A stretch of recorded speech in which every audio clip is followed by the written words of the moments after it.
Hello दोस्तों, स्वागत है आपका फिर से GDS में। और आज मैं जो टॉपिक लेके आया हूँ वो ज़रूरी है उन लोगों के लिए जिनको जॉब, जो उड़ीसा सर्कल वाले हैं, जिनको जॉब की गारंटी हो चुके हैं, यानी उनके रिज़ल्ट आ चुके हैं, और जो 70-80 के ऊपर है और जिनके गारंटी लगभग है कि उनका रिज़ल्ट पॉजिटिव आएगा, यानी उनका हो जाएगा GDS में।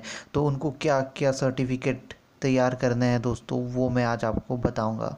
क्या गवर्नमेंट चाहती है GDS परमानेंट हो जाए? क्या है उनका फैसला, मैं बताऊंगा अगले वीडियो में जो मैं अपलोड करूंगा। इसके बाद देखना बिल्कुल भी मत भूलिएगा, इसके बाद ही मैं अपलोड करने जा रहा हूँ क्या है गवर्नमेंट का डिसीजन। लेकिन दोस्तों, क्योंकि आपको पता है मोस्ट ट्रस्टेड और जेन्युइन चैनल है GDS के लिए यही, तो आपको अभी सब्सक्राइब करना है अगर आप नए हैं।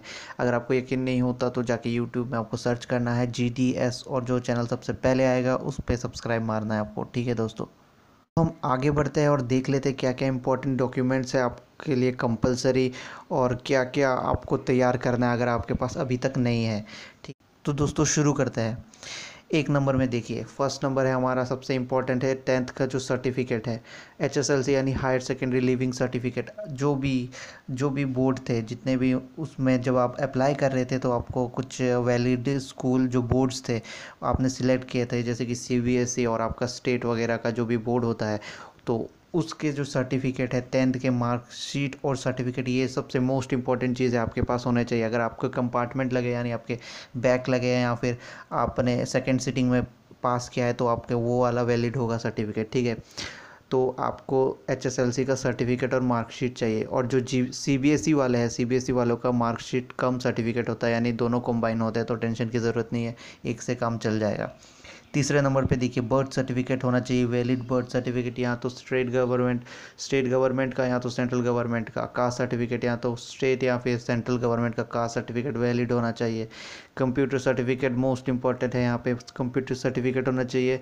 मिनिमम उन ड्यूरेशन होना चाहिए 2 महीने का, और मैक्सिमम कितना भी हो सकता है, आपके पास डिप्लोमा होना चाहिए या फिर ऐसा ही कुछ जो बेसिक होता है, बेसिक लेवल का कंप्यूटर। अगर आपके पास ये सर्टिफिकेट नहीं है और आपने हायर एजुकेशन यानी 12th या ग्रेजुएशन में आपका कंप्यूटर सब्जेक्ट था, यानी कंप्यूटर साइंस या ऐसा भी कोई हो जो जिसमें कंप्यूटर इंक्लूडेड हो, जैसे कि IT वगैरह सब्जेक्ट्स होते हैं, तो वो भी चल जाएंगे।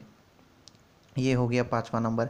छठा नंबर दोस्तों, आइडेंटिटी प्रूफ आपका कुछ होना चाहिए, पैन कार्ड, आधार कार्ड, बैंक का पासबुक, कुछ ऐसा इंपॉर्टेंट है, ये आइडेंटिटी प्रूफ होना चाहिए। सातवें नंबर पे देखते हैं, तो जैसा कि कहा गया है कि अगर आप GDS करते हैं तो ये इतनी तनख्वाह नहीं मिलती जितना से आप पूरी ज़िंदगी या अपनी पूरी फैमिली को चला सके, तो एक सेकंड ऑप्शन होना चाहिए। तो अगर आपके पास कोई सेकंड जॉब है तो उसका NOC यानी नो ऑब्जेक्शन सर्टिफिकेट होना चाहिए। आठवें नंबर पे देखिए दोस्तों, PRC और डोमिसाइल, इन दोनों में से एक होना चाहिए। PRC मतलब permanent resident certificate, DC office से मिलता है, स्टेट गवर्नमेंट का होता है, और डोमिसाइल भी चलेगा। ठीक है दोस्तों, ये कुछ चीज़ें हैं आपको आपके पास होनी चाहिए अगर आप श्योर है कि आपका सिलेक्शन हो रहा है, यानी आपका 80 के ऊपर है चांस, और तो आपका चांस काफ़ी ज़्यादा है, तो आपको अभी से तैयार करना है। ये सारे सर्टिफिकेट आपके पास होना चाहिए, आप ध्यान से देख लीजिए। आपको अगर ये फिर से देखना है तो आप हमारा जो ब्लॉग है, ब्लॉग में जाके भी देख सकते हैं, जिसका लिंक मैं दे दूँगा। ठीक है दोस्तों।